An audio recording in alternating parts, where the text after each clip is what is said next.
Hi, how are you? Good afternoon.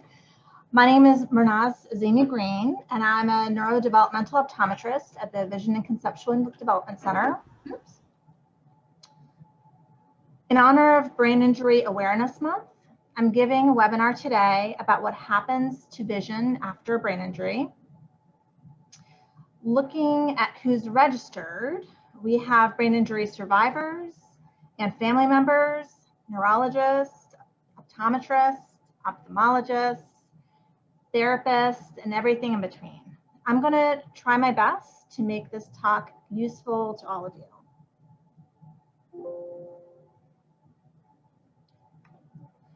My goals for today's presentation are to discuss how brain injuries affect vision, understand how most vision problems after a brain injury are missed during a routine eye exam, learn how neurooptometric treatments such as specialty lenses, tints, photolight therapy, and neurovisual rehabilitation can improve patients' quality of life. First, let's talk about brain injuries. A brain injury is an injury to the brain that occurs after birth and is not congenital, degenerative, or hereditary. The injury results in changes in the brain's neural activity. There are two types of brain injury: traumatic brain injury and acquired brain injury. Traumatic brain injury, a TBI, is caused by external factors such as a bump, blow, or jolt to the head that disrupts the normal function of the brain. TBI can be defined as closed, non-penetrating, or open, penetrating. The severity of a TBI may range from mild, for example, concussion, to severe. An acquired brain injury, an ABI, is an alteration in brain functioning or pathology caused by internal factors such as lack of oxygen, infection, strokes, tumors, and metabolic disorders. Next, let's talk about vision. Many times when we talk about vision, we're actually describing eyesight, which is a very small piece of what vision is. I love to show this picture because when I was in elementary school, I was taught that the eyes work like a camera, that light rays focus through the lens and cast an image on the retina, which is the neural tissue, just like light rays focus through a lens of a camera and cast an image on the film.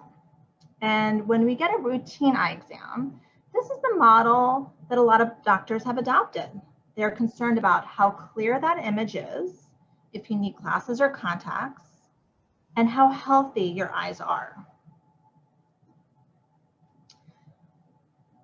These are important, but we actually have two eyes that see two slightly different pictures. And our two eyes have to work in such a coordinated fashion that they're working together as if there were just one eye sending images to the brain. We process what we are seeing and understand what we're seeing in the brain. So although sight occurs in the eyes, vision occurs in the brain. Here's a brief overview of the neurology of the visual system. There are 35 different areas of the brain that are primarily or totally involved with the processing of visual information. Every lobe of the cerebral cortex is involved in processing of visual information. So when you have damage to the brain, you often have disruption to the visual process. We have two visual pathways. We have the much quicker dorsal pathway, which tells us where is it and is involved in spatial processing.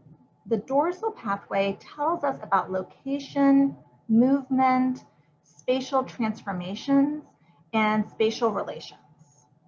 The slower pathway is the ventral pathway, which tells us what is it and is involved with object processing.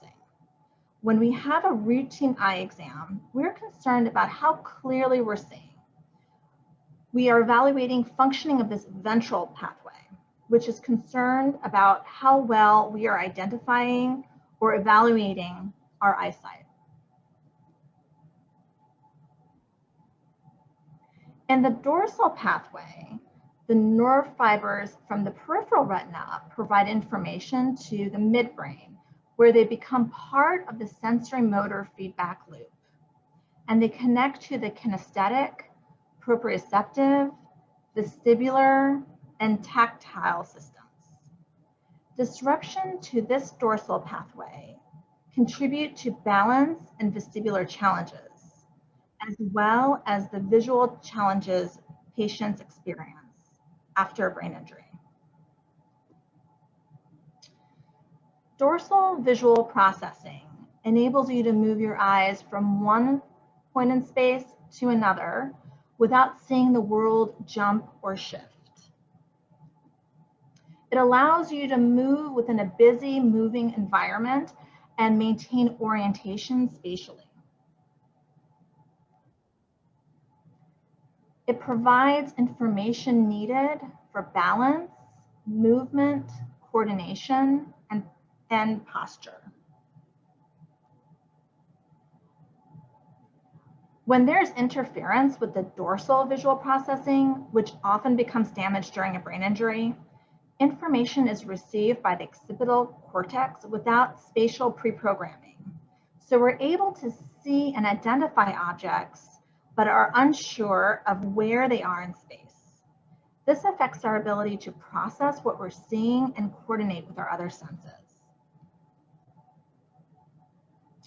Here are some common vision problems that we see after a brain injury. We're going to go through each one of these individually today. Symptoms of visual disturbances following a brain injury are often referred to as post-traumatic vision syndrome, PTVS. Vision problems after a brain injury are not uncommon, but they're often missed. Studies show that up to 90% of all traumatic brain injury patients suffer from visual dysfunctions. Eyesight and ocular health are often the only pieces evaluated in an eye exam. Routine eye exams are good for routine cases, but if you've had a brain injury, additional tests are necessary. Patients who suffer from visual symptoms after a brain injury are often told that their symptoms are not related to their eyes. There's several published studies that describe patients who were previously diagnosed with ADD, hysteria, and anxiety, whose symptoms were successfully ameliorated after neurooptometric treatments. There are some ocular health challenges after a brain injury. Decreased blink rate is frequent after a brain injury, causing dry eyes. These patients are often helped with artificial tears.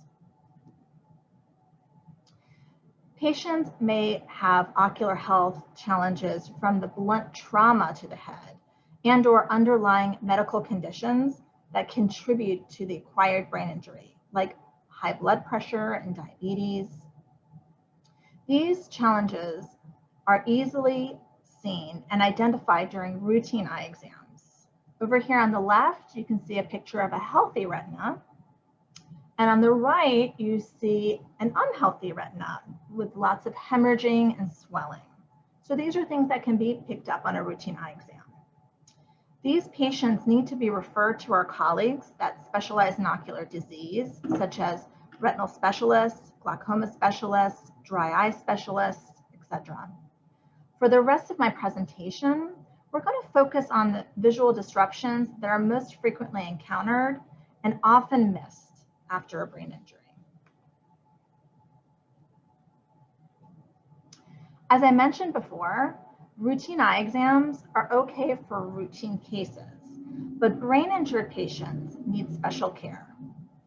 Brain injured patients are difficult to assess during routine eye exams.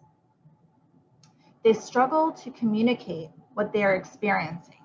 They may have aphasia, which is the loss of the ability to understand or express speech caused by brain damage, or they may not be able to understand what they're experiencing. For example, they may report blurry vision, but see 20/20. Being able to keep up during the multitasking and frequent questioning during a routine exam is difficult.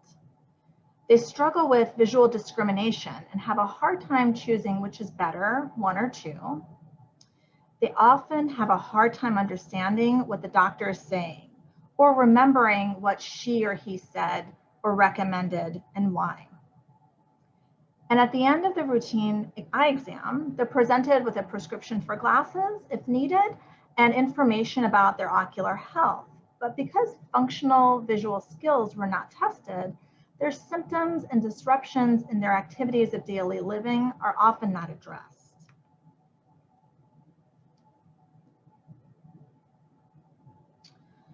One of the most common symptoms after brain injury is blurred or double vision. Focusing and eye alignment need careful coordination between the parietal, temporal, and midbrain. As I mentioned before, we have two eyes, and they need to work together as a team. When we look at the distance, our eyes need to be fixated straight ahead. And when we look at things up close, our eyes need to converge to the point that we are fixated. After a brain injury, the eyes struggle to work together as a team.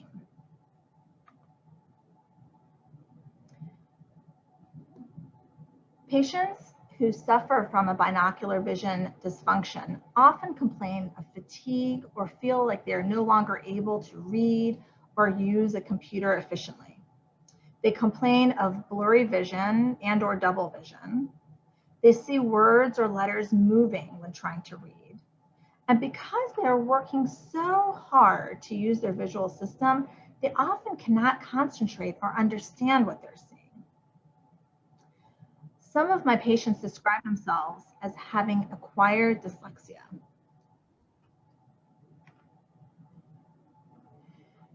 Here are some of the tests we utilize to evaluate binocular vision.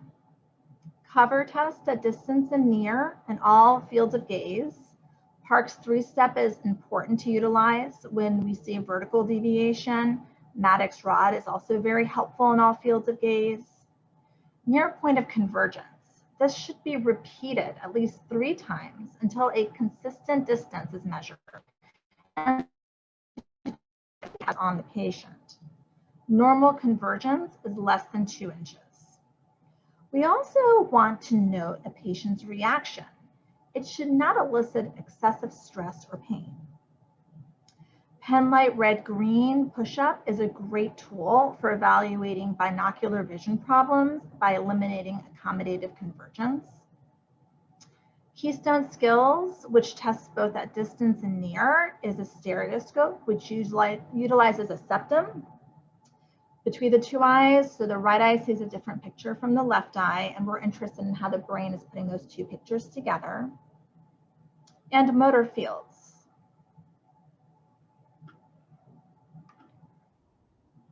Motor fields identify which muscles of ocular structure are weakened, paralyzed, by testing them in different fields of gaze. This allows us to diagnose an eye turn, eye muscle weakness, nerve injuries, and that might be causing double vision. There are a lot of different kinds of vision tests. In our office, we utilize the motor fields option of the VTS4 system, which uses liquid crystal glasses, which is really great.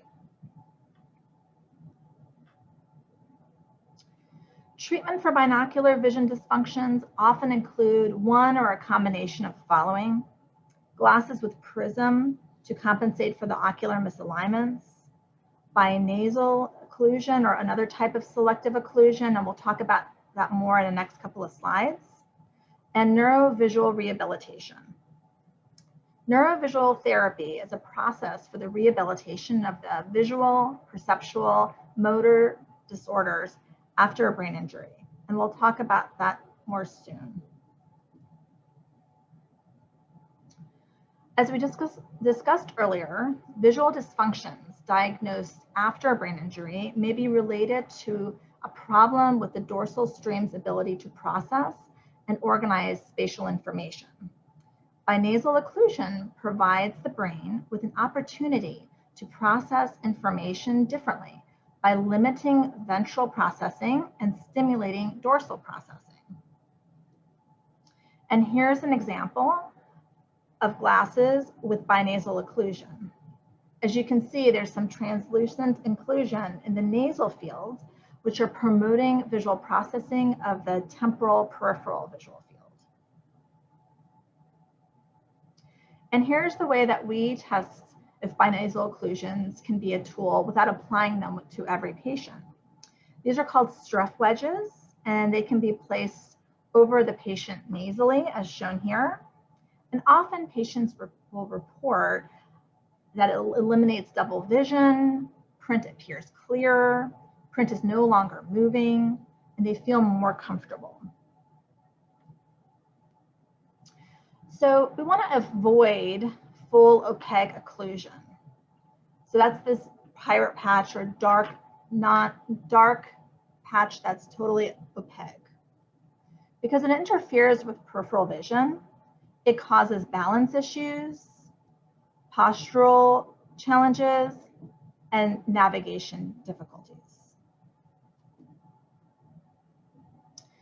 Most patients do not need full occlusion, and here are some examples of different types of selective occlusion. The most common ones used by me are monocular central occlusion and binasal occlusion.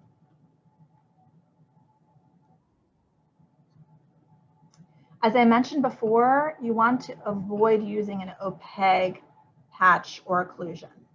Translucent occlusions allow the light to enter both eyes, which will help with balance and orientation.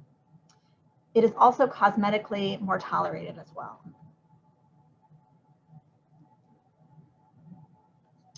An area that is frequently disrupted after a brain injury is the ocular motor system.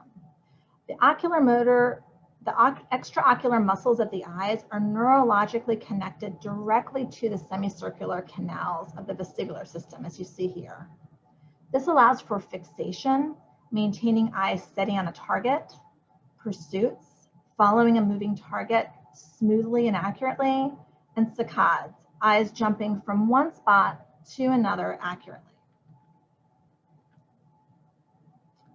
After a brain injury, patients with ocular motor dysfunction complain of difficulty following a moving target, skips words when reading, rereads lines or phrases, reads slowly, reduced reading comprehension, needs their finger to guide their eyes when looking.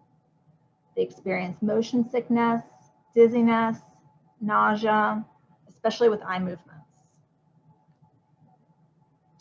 Now, I know a lot of you might be thinking, how do eye movements affect reading? So we need to have an eye movement to look at the word and then to look at the next word as we're going down the line. And then when we get to the end of the line, we jump to the beginning of the next and we do it again. So our eyes are really guiding our reading. When someone has a problem with ocular motor after a brain injury, it can look like this. This says, Paul likes to take his purple toy truck to the playground and share it with his friends. At the playground, Paul enjoys swinging and climbing on the jungle gym. As I mentioned before, ocular motor skills are often affected after a brain injury. To fully evaluate the system, we need to perform several objective and time-based tests. Equally important is asking the patient how do they feel when they perform these tests. Moving one's eyes should not elicit double vision, nausea, pain, or dizziness. In addition to evaluating extraocular muscles, testing of pursuits, saccades, and fixations.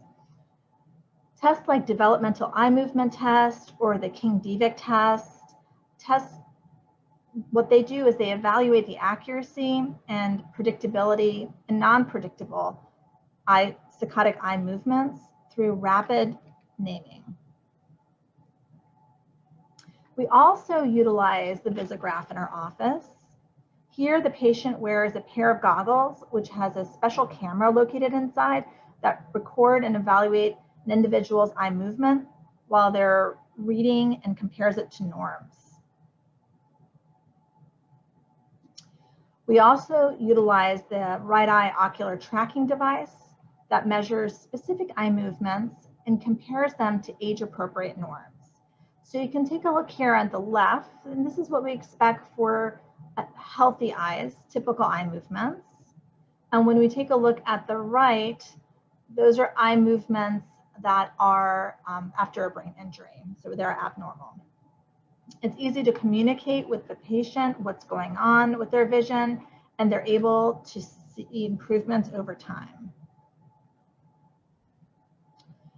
We are also able to perform reading tests using right eye and see how the patient's eyes move as they read and compare them to their scores for their age.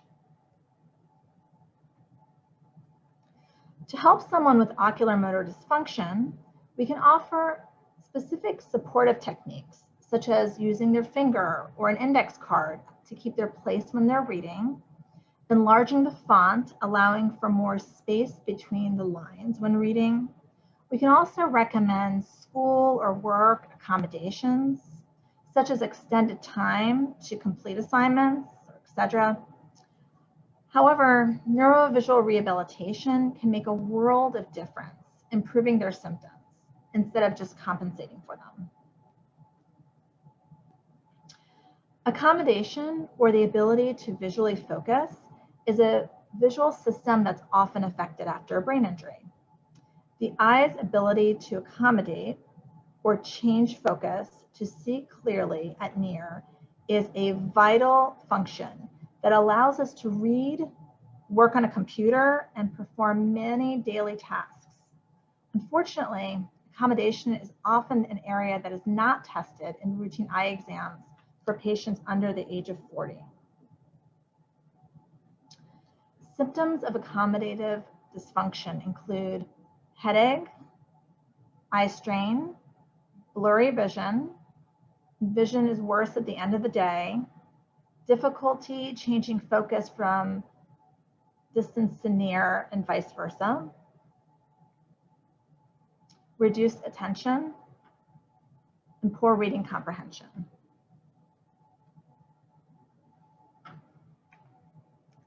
As I mentioned earlier, accommodative abilities are frequently reduced after a brain injury. Many of these patients benefit from some sort of eyeglass prescription at near, regardless of their age. The tricky part is finding the right prescription for our brain injured patients. This requires careful and extensive near testing that combines objective testing using near retinoscopy and other subjective accommodative tests, like the ones listed here. Treatments for accommodative dysfunction include one or more of the following: specialty near and/or computer glasses, tinted glasses, neurovisual rehabilitation, and photolight therapy, Syntonics. Syntonic photolight therapy uses specific colors through lenses and lights to enhance visual attention and decrease the symptoms of stress and trauma. The goal of this therapy is to balance the autonomic nervous system, which controls our visual perceptual fields. Many times, following a brain injury, the autonomic nervous system will remain out of balance, and the sympathetic system is overstimulated, and this causes our bodies to feel like we're in fight or flight. Syntonics therapy can act as a powerful tool to stimulate the release of neurotransmitters in the brain through the visual system, by way of the retinal hypothalamus brain connection. In our experience, patients with brain injuries seem to benefit the most. We've seen improvements from Syntonics in the following areas: accommodation, convergence, blurred or double vision, headaches associated with visual tasks, reading and comprehension difficulties, balance issues related to vision, and photosensitivity. After a brain injury, mismatches in the neuromotor and dorsal visual processing can cause shifts in the concept of a person's visual and neuromotor midline.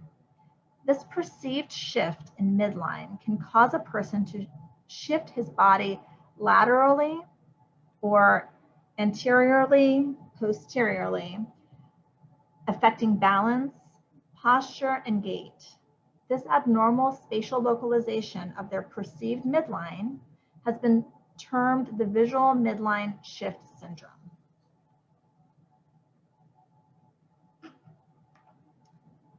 These patients experience dizziness and/or nausea, spatial disorientation, constantly swaying to one side of the room or hallway, bumping into objects when walking, poor balance or posture, leans back on heels or forward or to one side when walking or standing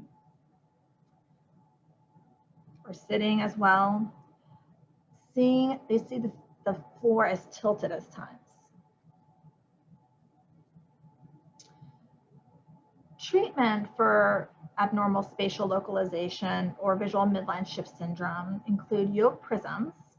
Yoke prisms shift the perceived midline image to the real midline, and neurovisual rehabilitation.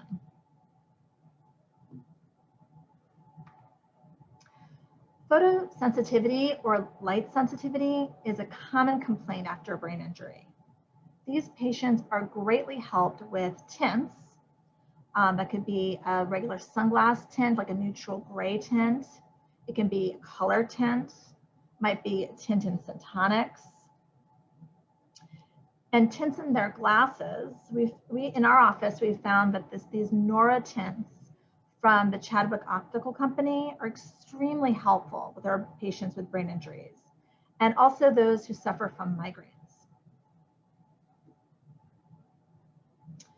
Brimmed hats are also a lifesaver when it comes to someone who is light sensitive.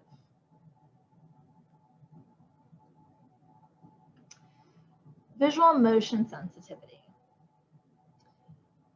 So if you are moving forward, objects in your peripheral vision appear to be moving the opposite direction. This naturally happens, and this is referred to as optic flow. So as you move forward on the train, it looks like the street is moving, but really you're the one who's moving. After a brain injury, you may be moving forward, but it might seem like objects are moving around you and you are standing still. For a lot of my patients, they describe walking on a Persian carpet, looking like they are walking with sea monsters that are going to come and get them. This leaves a person feeling disoriented, and they have challenges keeping their balance. This can also occur in busy environments like grocery stores or malls, social settings, and sporting events. I know that we're not doing much of that these days, but one day we will. Many experience this as if the same motion sensitivity when they're scrolling on their computers or on their smartphones. This motion sensitivity can cause headaches, disorientation, and nausea. Treatments include one or more of the following: glasses with binasal occlusion. Again, this allows us to improve brain function by emphasizing the dorsal processing. Tints, because they decrease the intensity of the image. Motion desensitization in procedures that we do in neurovisual rehab, and Syntonics.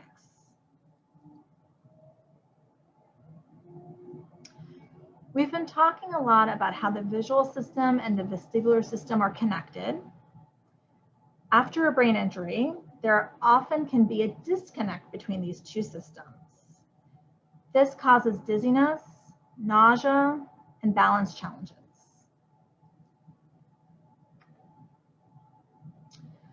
Partial or complete vision loss can also occur after a brain injury. This may cause problems such as bumping into objects, being stuck by approaching objects, or sudden falls.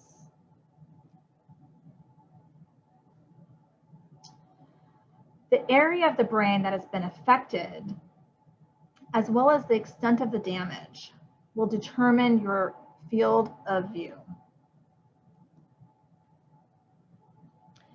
Specialty lenses to provide field expansion and neurovisual rehabilitation to adapt to the visual field loss are recommended and can improve a patient's quality of life.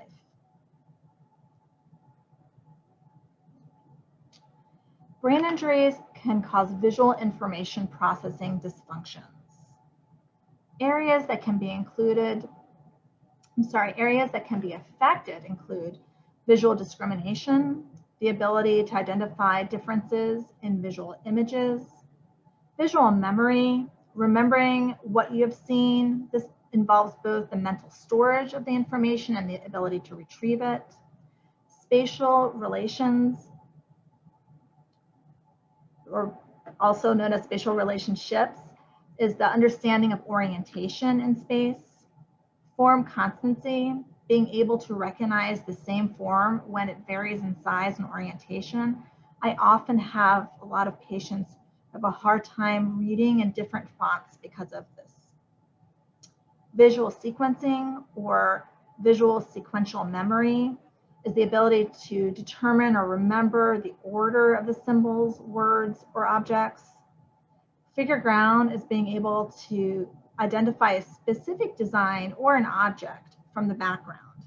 I always think of this with my patients who complain that they're no longer able to find something in the refrigerator, even though it's in plain sight. In visual closure, the ability to visualize a complete whole when given incomplete information or a partial picture.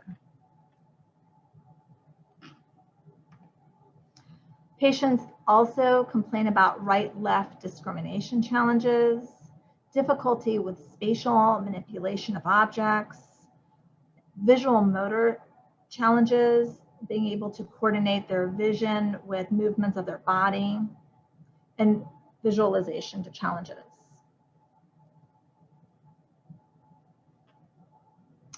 Now, neurooptometric rehabilitation can be a really powerful tool to help our patients by working to enhance ocular motor, accommodative, and binocular function, improve balance and orientation, improve visual information processing, improve visual motor integration.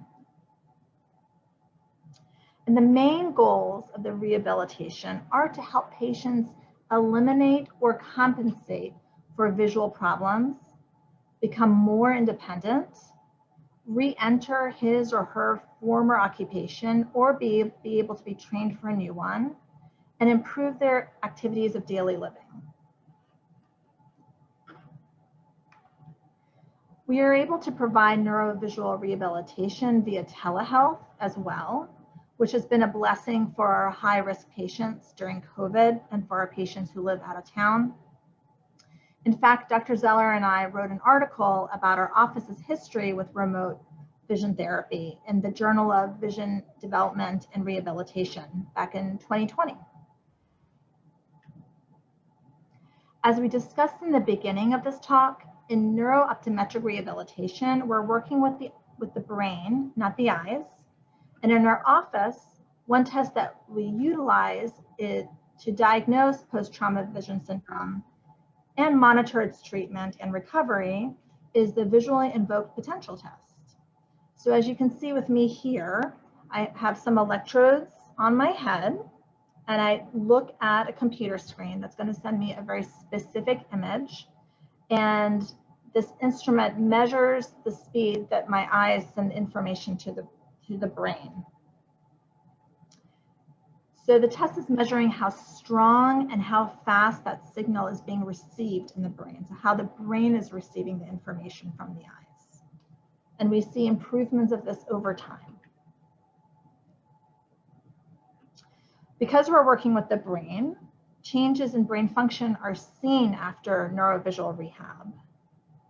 Tara Alvarez at the New Jersey Institute of Technology has published significant research showing the improvement in brain function in functional MRIs in patients pre and post vision therapy.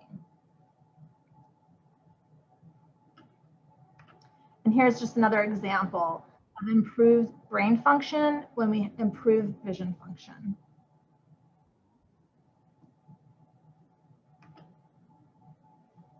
Patients who have suffered a brain injury often have a team of medical professionals working with them. These often include people that are watching this webinar right now, neurologists, physiatrists, speech, occupational, and physical therapists, and everything in between. It's important that professionals work together to help the patient recover. So a team approach is really vital. So next, I'd like to discuss some non-vision-based problems that we've seen with our patients with brain injury that have often been overlooked, but need to be addressed in this team approach.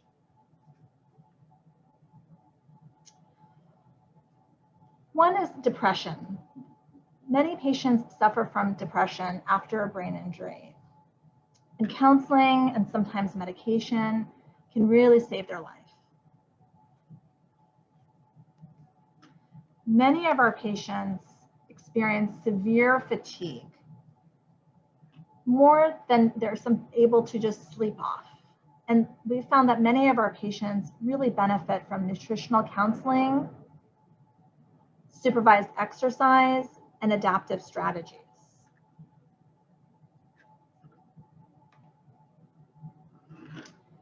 And there's cognitive impairment outside of visual perceptual challenges. And we have found that many cognitive therapists have helped our patients get back on track on recovery. We've also seen a number of behavioral concerns and problems. And again, counseling and medication, possibly medication, can be very helpful. Now, I know I've provided you with a lot of information, and hopefully this month we've been motivated to learn more about brain injury. There's a few books that I want to just make sure I mention. The first is The Ghost in My Brain, and this is how one person's experience of recovering after a concussion. The next is some work from Kenneth Kafrida. He is a professor of optometry in SUNY School of Optometry, and he has published so much information about brain injury and vision, specifically concussions. And this is a book that is available through the OEP Foundation, which is oepf.org. But you can just even Google his name and you'll be able to find lots and lots of studies and data. Also, for my optometric colleagues, if you are an AOA member, there is a brain injury manual that is available for AOA members that provide a lot of information about what we talked about and what's considered standard of care for patients who have had a brain injury.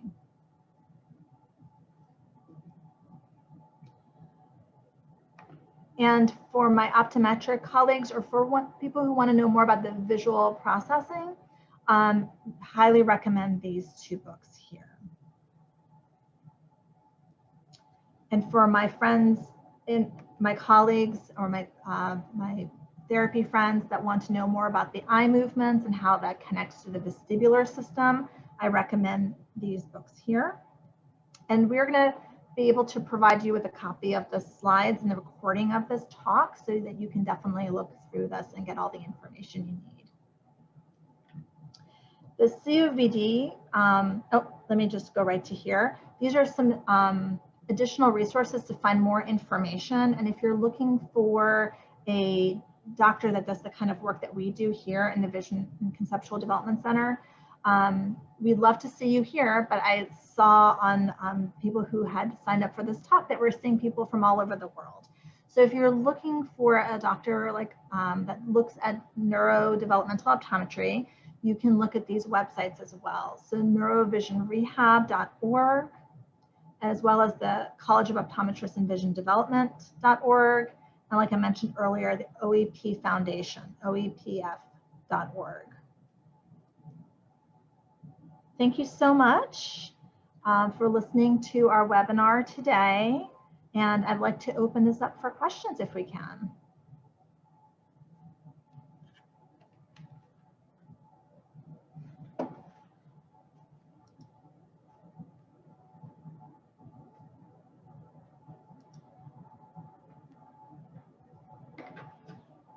And I believe Dr. Zeller is looking to see if there's anything that's been in the chat. Dr. Zeller is the director of VCDC. I believe she's looking to see if there's anything in the chat, or if you wanted to ask a question, if you wanted to raise your hand, she'll be able to monitor that. Can I ask a quick question? Great presentation. Absolutely. So I've been finding, especially a lot in my older patients, like my presbyopic range, they'll do a round of vision rehab and they're still, yes, there's progression or improvements, but they're still complaining of what sounds like visual deficits, but their visual system is actually pretty robust now. So how do you explain that to patients? And these are patients that are getting, you know, cervical rehab, acupuncture, you know, they're seeing a neurocognitive specialist, a psychiatrist, but it's hard because I'm starting to see that trend now where the numbers don't necessarily support their complaints anymore. There's a few things. So do you provide the vision rehabilitation yourself? I do, yeah. Okay, great. Do you use Syntonics? Right now where I practice, I don't provide light therapy. I am looking into going into that. Sometimes I'll refer them over to another provider to fill that gap if needed. So I have found when I started optometry, I was not a believer in Syntonics at all. And my background is I'm a scientist. So I was not a fan of Syntonics when I first started optometry, I'm sorry to say. But it's that my patients who got Syntonics, it really made a huge difference. And I found that same way that you're describing, they're still symptomatic, but objectively in your findings, you're finding that they're doing so well. Often it's often because they're kind of pushed into this sympathetic mode in everyday life. So the Syntonics can be a great way to balance that. Another piece that you might want to look into is possibly counseling as well. Yeah. I feel like some of our patients have when we talk about what are goals, they'll say, I want to go back to exactly what it was like before the brain injury. And we need to make sure we're making like short-term goals, long-term goals, but going back to exactly the same way. Your brain is never going to be exactly the same. So make sure that we're setting up realistic goals. Now, I know people after a brain injury, they come out even better. You know, they've really focused on themselves and they've developed skills and resilience. So I'm not to say that life is over after a brain injury. Actually, like for so many people, it's been a blessing for them. It really made them change the way they're living their life. But that counseling piece might be something as well, and making sure we have realistic expectations. Yeah, I agree with you. I do think setting realistic expectations, like being optimistic that things will get better, but may not necessarily be back to their pre-concussion or pre-brain injury baseline, is helpful. And I do think, and I don't know if you guys are noticing this trend, but I do think with COVID especially, and the isolation, the increased computer time, all of that has really exacerbated symptoms. But that was great. And then I had one more question about tints. So I love prescribing tints, and I'll titrate them over time as their light sensitivity gets better. Has anyone or you prescribed tinted contact lenses? Oh, we have in the past. It usually is our patients who really like to wear their contacts. And But a lot of my patients after brain injury, because of the dry eye factor, they don't really love wearing their contacts. And let's remember, the tinted lenses are not going to kind of give them that limited, like little bit of visual field too that you would get with a brimmed hat. So, or even like the full coverage that you sometimes get with the glasses. There's like a framing effect, right? When you put glasses on, we're like, this is the visual field you need to pay attention to. It can be overwhelming to have it like your whole visual field open. Right. So by having frames, it definitely gives you that framing effect that this is what I'm paying attention to, which is helpful for a lot of my patients. But we have. Yeah. I might email you after if that's okay, just to ask you more specifics. I have a patient with 3PD and vestibular migraine, and he loves his FL41, and now he wants contacts with that. So thank you. Sure.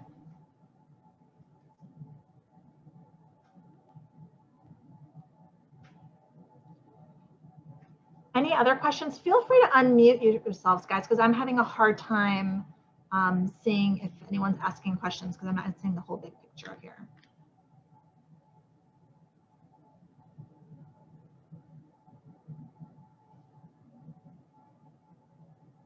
No more questions? Oh, as I say, Lee, you're like the only face I see. Everyone else is just the name. Please go ahead. Hi, Dr. Green. Thank you so much for helping me and also for this talk today. My accident was almost 4 years ago. But one thing that I notice, even though everything is very much better, is I see certain letters as double, like 2 B's or 2 D's or 2 T's. Will that always be the case? Lee, do you see that if you cover one eye? Oh, you know, I've never tried that. Yeah. You want to try it now while you have yeah. Tons of people. So keep your glasses on. Wait, stop. I'm sorry. Keep your glasses on. Cover. No, my non-injured eye is fine. It's my injured eye where I still have that gray spot near the nose. That's where I get the doubles, but not double everything. It's not at all like the image you put up where the whole sentence was, you know, every letter was doubled. Have you worked with a neurodevelopmental optometrist?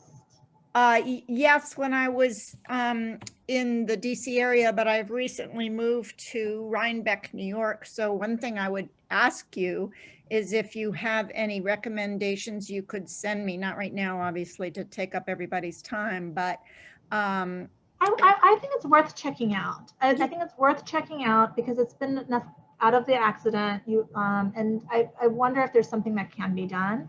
I would look at NORA, the NORA website that I put out earlier. Okay. Neurooptometry, also covd.org and oepfoundation.org. And you can go in that order and see who's close to you. Okay.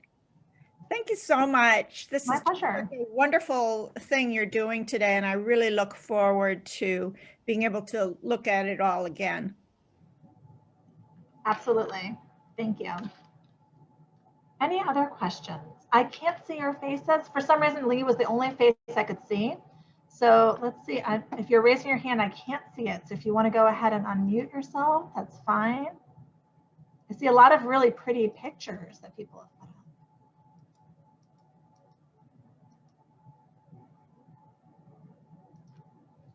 Okay, great. So thanks so much, guys. We had some technical difficulties on our side, but I appreciate everyone being really patient. And again, if you have any questions, please reach out. My email is Dr. Green, DRGREEN, so just like the color, at visiontherapydc.com. Thank you so much. Bye-bye.